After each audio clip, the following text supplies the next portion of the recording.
Disclaimer: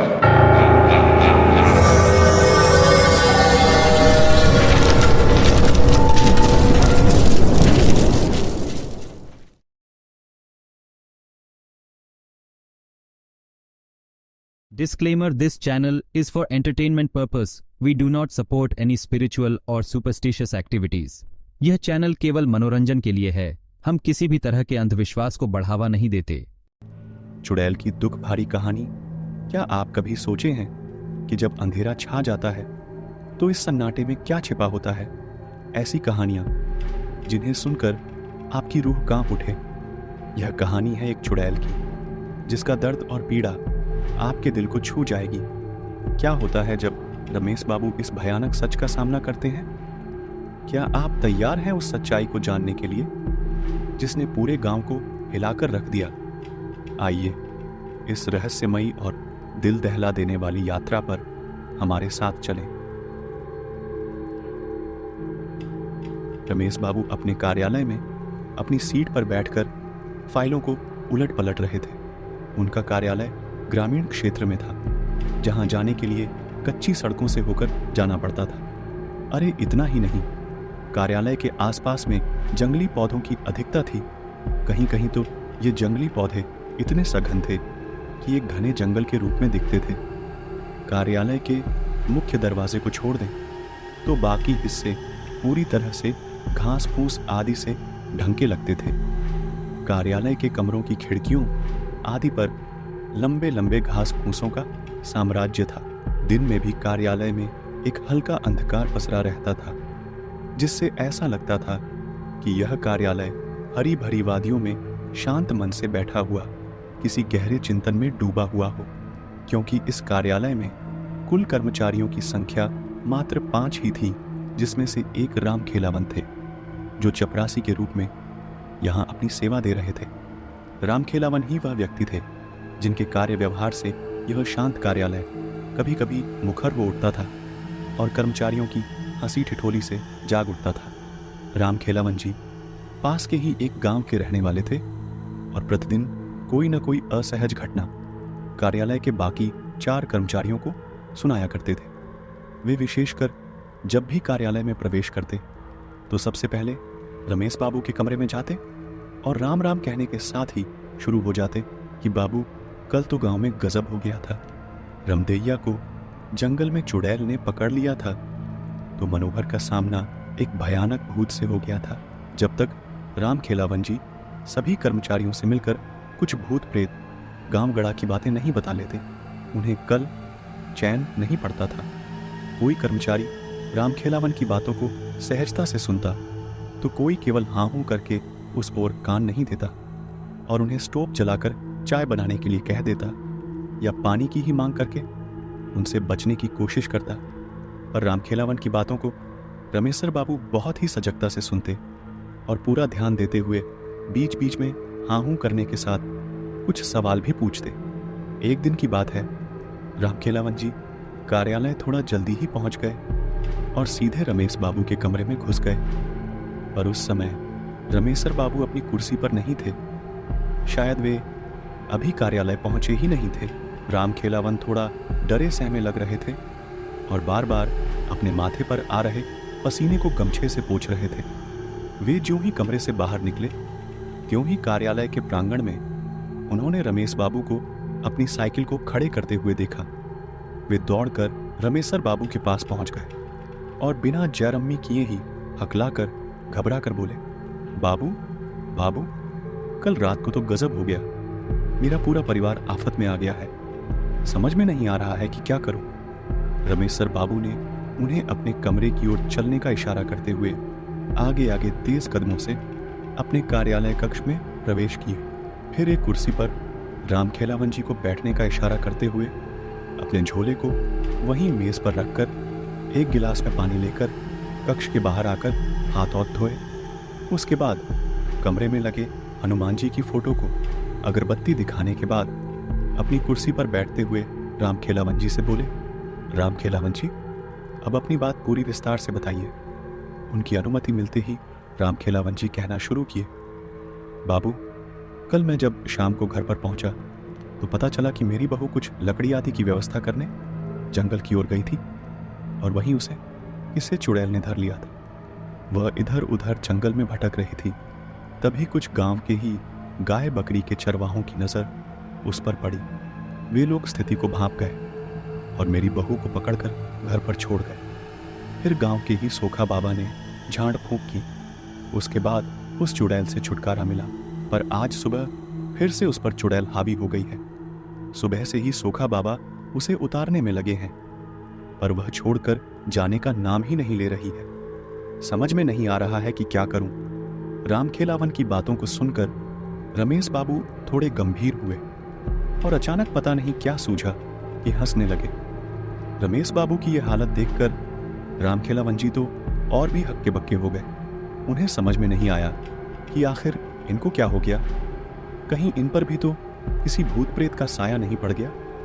अभी रामखेलावन जी यही सब सोच रहे थे, तभी रमेश बाबू अपनी कुर्सी पर से उठे और बिना कुछ बोले रामखेलावन को अपने पीछे आने का इशारा करते हुए कमरे से बाहर निकल गए।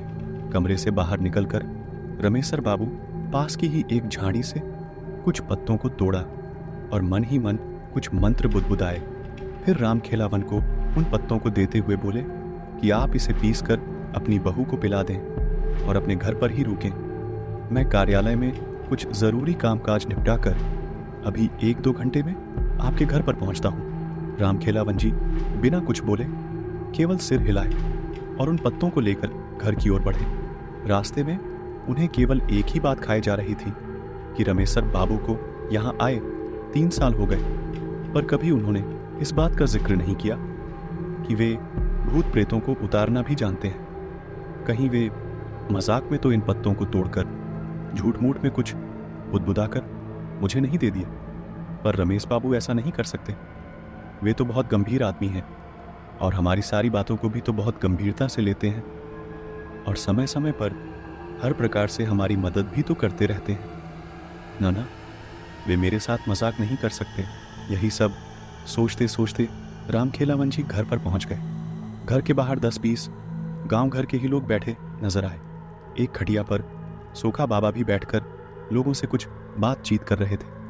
रामखेलावन जी को देखते ही सोखा बाबा बोल पड़े, रामखेलावन, यह चुड़ैल तो बहुत डीठ है। रात को छोड़ तो दी थी, पर सुबह फिर से आ गई। 2-3 घंटे मैंने कोशिश किया, पर छोड़कर जाने का नाम ही नहीं ले रही। अभी भी आंगन में नाच कूद रही है। मेरे मंत्रों का अब तो उस पर कुछ असर भी नहीं हो रहा है। यहां तक कि मेरा भी मजाक उड़ा दी। इतना सब होने के बाद मैं उसे छोड़कर बाहर आकर बैठ गया हूं। मैं अब कुछ नहीं कर सकता। मेरा जितना पावर था वह सब आजमा लिया। रामखेलावन जी सोखा बाबा के ही बगल में बैठते हुए अपनी लड़की को आवाज लगाए। उनकी लड़की घर में से दौड़ते हुए बाहर निकली। फिर रामखेलावन जी ने उन पत्तों को उसे देते हुए कहा कि अभी इसे पीसकर बहू को पिला दो। अगर ना नूकर करती है तो जबरदस्ती पिलाओ। इसके बाद रामखेलावन की लड़की उन पत्तों को लेकर घर में गई तथा उन पत्तों को पीसकर अपनी भाभी को पिलाई। अरे यह क्या! एक घूंट अंदर जाते ही रामखेलावन जी की बहू तो काफी शांत हो गई और वहीं आंगन में ही एक तराई पर बैठ गई। अब उसके व्यवहार में काफी अंतर आ गया था। उसका कूदना नाचना बंद हो गया। रामखेलावन जी की लड़की दौड़ते हुए घर में बाहर निकली और रामखेलावन जी की ओर देखकर बोली, बाबू, बाबू, भौजी को अब आराम हो गया है। वे आंगन में ही अब शांति से बैठ गई हैं। बाहर जितने लोग बैठे थे वे सब हतप्रभ हो गए। आखिर जो चुड़ैल इतने बड़े सोखा से बस में नहीं आई, वह 2-4 पत्तों को पिलाने से कैसे बस में आ सकती है? आखिर वे कैसे पत्ते थे? क्या किसी धर्म स्थान से लाए गए थे या किसी बहुत बड़े पंडित, ओझा, सूखा आदि ने दिए थे? वहां बैठे लोगों में से एक ने रामखेलावन जी की ओर देखा पर कुछ बोले। इससे पहले ही रामखेलावन जी ने उन पत्तों के बारे में बता दिया। सभी लोग बिन देखे उस रमेश बाबू के प्रति नतमस्तक हो गए। सोखा बाबा ने कहा कि वास्तव में आपके रमेश बाबू तो बहुत पहुंचे निकले। जिस चुड़ैल को बस में करने के लिए मैंने सारे के सारे हथकंडे अपना लिए, उसे उनके मंत्रित 2-4 पत्तों ने बस में कर लिया। फिर तो रामखेलावन जी थोड़ा तन कर बैठ गए। और लगे रमेशर बाबू का गुणगान करने। अभी वे लोग आपस में बात कर ही रहे थे, तभी रमेश बाबू की साइकिल वहां रुकी। रमेश बाबू को देखते ही रामखेलावन जी दौड़कर रमेशर बाबू के हाथ से साइकिल लेकर खुद ही खड़ी करते हुए बोले, रमेश बाबू, आपके पत्तों ने तो कमाल कर दिया। अब बहू काफी अच्छी है और शांति से आंगन में बैठी है। रमेश बाबू के इतना कहते ही वहां बैठे सभी लोग खड़े हो गए और रमेश बाबू की जय रम्मी करने लगे। रमेश बाबू सबका अभिवादन स्वीकार करते हुए उन लोगों के बीच ही एक खाट पर बैठ गए। फिर रमेश बाबू ने रामखेलावन जी की बहू को घर में बाहर बुलवाया। वह काफी शांत थी, पर रमेश बाबू को लगा कि अभी भी वह चुड़ैल यहीं है और पत्ते का असर खत्म होते ही फिर से इसे जकड़ लेगी। रमेश बाबू ने रामखेलावन जी की बहू को अपने पास बैठने का इशारा करते हुए कुछ मंत्र बुदबुदाने लगे। अरे यह क्या? रामखेलावन जी की बहू घबराकर बोल उठी, मुझे छोड़ दीजिए, मैं जा रही हूं। मैं अब कभी भी इसे नहीं पकड़ूंगी। मुझे जाने दीजिए, मुझे जाने दीजिए, मैं जल रही हूं, मुझे छोड़ दीजिए। उस चुड़ैल को इस तरह गिड़गिड़ाते हुए देखकर रामखेलावन जी की काफी हिम्मत बढ़ गई। वे बोल पड़े, रमेश बाबू, इसे छोड़िएगा मत, इसे जलाकर भस्म कर दीजिए। पर वह चुड़ैल रामखेलावन जी की ओर ध्यान न देते हुए रमेश बाबू की ओर दयनीय स्थिति में देखते हुए अपने प्राणों की भीख मांगती रही। रमेशर बाबू काफी गंभीर लग रहे थे। वे रामखेलावन जी की बहू की ओर गुस्से से देखते हुए बोले कि तुम कौन हो और इसे क्यों पकड़ी? इस पर वह चुड़ैल गिड़गिड़ाते हुए बोली कि मैं पास के ही जंगल में रहती हूँ, मैं बंजारा परिवार से हूँ। एक बार हमारे परिवार ने इसी जंगल के बाहर अपना टेंट लगाया था। शाम के समय मैं लकड़ी लेने जंगल में प्रवेश की। मुझे पता नहीं चला कि कब मैं घने जंगल में पहुंच गई और रास्ता भी भटक गई। तब तक रात भी होने लगी थी। जंगल में पूरा अंधेरा पसरना शुरू हो गया था।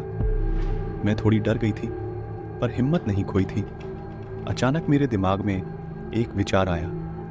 मैंने सोचा कि रात के इस अंधेरे में अब रास्ता खोजना ठीक नहीं, कहीं किसी जंगली जानवर की शिकार न हो जाऊं। इसलिए मैंने हिम्मत करके वहीं एक मोटे जंगली पेड़ पर चढ़कर बैठ गई। मैंने सोचा कि सुबह होते ही मेरे परिवार के लोग जरूर मुझे खोजने आएंगे और अगर नहीं भी आए तो मैं दिन में अपना रास्ता खोज लूंगी। पर वह रात शायद मेरे जीवन की समाप्ति के लिए ही आई थी। मैं जिस पेड़ पर चढ़कर बैठी थी उसी पर एक प्रेत का डेरा था। आधी रात तक तो सब कुछ एकदम ठीक ठाक था, पर उसके बाद अचानक वह प्रेत कहीं से उस पेड़ पर आ बैठा। उसके आते ही जैसे पूरे जंगल में भयंकर तूफान आ गया हो। अनेकों पेड़ों की डालियां तेज हवा से डरावने रूप से हिलने लगी थीं। मुझे देखते ही वह जोरदार ढंग से अट्टहास किया और मुझे कोई प्रेतनी ही समझकर बोला कि तुम्हें पता नहीं कि यह मेरा निवास है। मैं कुछ जरूरी काम से जंगल से बाहर क्या गया, तूने मेरे बसेरे पर कब्जा कर लिया, मैं तुझे छोड़ूंगा नहीं। इतना कहकर वह मेरे तरफ झपटा। अत्यधिक डर से तो मेरी चीख निकल गई। मैं बहुत तेज चिल्लाई कि मैं कोई प्रेतनी नहीं हूं, मैं इंसान हूं, इंसान। मेरी बातों को सुनकर तो वह और जोर से अट्टहास करने लगा और बोला कि मुझे एक संगिनी चाहिए। तुझे अगर सही सलामत रहना है तो मुझसे विवाह करना होगा, मरता क्या ना करता। मैंने सोचा कि अब इस समय बस एक ही रास्ता है कि इसकी बातों को मान लिया जाए और दिन उगने के बाद यहां से खिसक लिया जाएगा। मैंने उसके हाँ में हाँ मिलाते हुए अपनी सहमति दे दी। मुझे क्या पता था कि यह सहमति मुझ पर बहुत भारी पड़ेगी। इतना कहने के बाद रामखेलावन की बहू पर सवार वह चुड़ैल फूट फूट कर रोने लगी। रमेश बाबू थोड़े भावुक हो गए और उसके प्रति थोड़ी नरमी दिखाते हुए पानी भरा लोटा उसको पीने के लिए दे दिए। 2-4 घूंट पानी पीने के बाद उसने फिर से कहना शुरू किया। मेरी सहमति देने के बाद वह प्रेत पता नहीं कहाँ गायब हो गया। उसके गायब होते ही मैंने थोड़ी चैन की सांस ली। पर यह क्या, अभी 10-20 मिनट भी नहीं बीते होंगे कि उस जंगल में जैसे भूचाल आ गया हो, एक बहुत बड़ा तूफान आ गया हो। कितने पेड़ों की पता नहीं कितनी डालियां टूटकर धरती पर पड़ गईं। कम से कम सैकड़ों भूत प्रेत वहां उपस्थिति हो गए थे। चारों तरफ चीख पुकार मचा हुआ था। कुछ डरावनी अट्टहास कर रहे थे, तो कुछ इस डाली से उस डाली पर कूद फांद रहे थे, तो कुछ ताली बजाकर नाच रहे थे। मुझे तो कुछ समझ में ही नहीं आ रहा था कि यह सब क्या हो रहा है। तब तक वही प्रेत फिर से मेरे पास प्रकट हुआ और बोला कि विवाह की व्यवस्था करने चला गया था, अपने परिवार वालों को बुलाने चला गया था। शादी में इन सबको भी तो शरीक करना होगा। अरे ये क्या, अब तो मेरी शामत आ गई। पूरा शरीर पीला पड़ गया, कुछ बोलने की हिम्मत नहीं रही। तभी अचानक एक प्रेतनी वहां प्रकट हुई और उस प्रेत से लड़ने लगी। वह प्रेतनी बोल रही थी कि मेरे रहते तू दूसरी शादी करेगा, कदापि नहीं, कदापि नहीं, मैं ऐसा नहीं होने दूंगी। और इतना कहने के साथ ही उस प्रेतनी ने उस डाल से मुझे धक्का दे दिया और जमीन पर गिरने के कुछ ही समय बाद मेरी यह लीला समाप्त हो गई थी। इतने कहने के साथ ही वह चुड़ैल फिर से रोने लगी थी। इसके बाद रमेश बाबू ने उस चुड़ैल को चुप रहने का इशारा करते हुए कहा कि आज के बाद तू इन गांव वालों को कभी परेशान नहीं करोगी। चुड़ैल ने हामी भरते हुए कहा कि ठीक है, पर मैं तो एक बहुत ही छोटी आत्मा हूं। इन पास के जंगलों में पता नहीं कितनी भयानक भयानक आत्माएं विचरण करती हैं। आप उन सब से इस गांव वालों को कैसे बचा पाएंगे? उस चुड़ैल की इस बात को सुनते हुए रमेश बाबू हल्की मुस्कान में बोले, तू तो बकस इन लोगों को बाकी भूत प्रेतों से कैसे निपटना है, वह तू मुझ पर छोड़। इसके बाद रमेश बाबू ने लोगों को अब कभी न पकड़ने की बात उस चुड़ैल से 3 बार कबूल करवाई तथा साथ ही उसे थूक कर चाटने के बाद ही जाने दिया। तो पाठकगण, रमेश बाबू ने उस चुड़ैल से तो गांव वालों को छुटकारा दिला दिया, पर क्या वे दूसरे भूत प्रेतों से उन गांव वालों की रक्षा कर पाए? राज को राज ही रहने दिया जाए। खैर, आप लोग बताइए कि यह भूत ही काल्पनिक कहानी आप लोगों को कैसी लगी, और वीडियो को लाइक और चैनल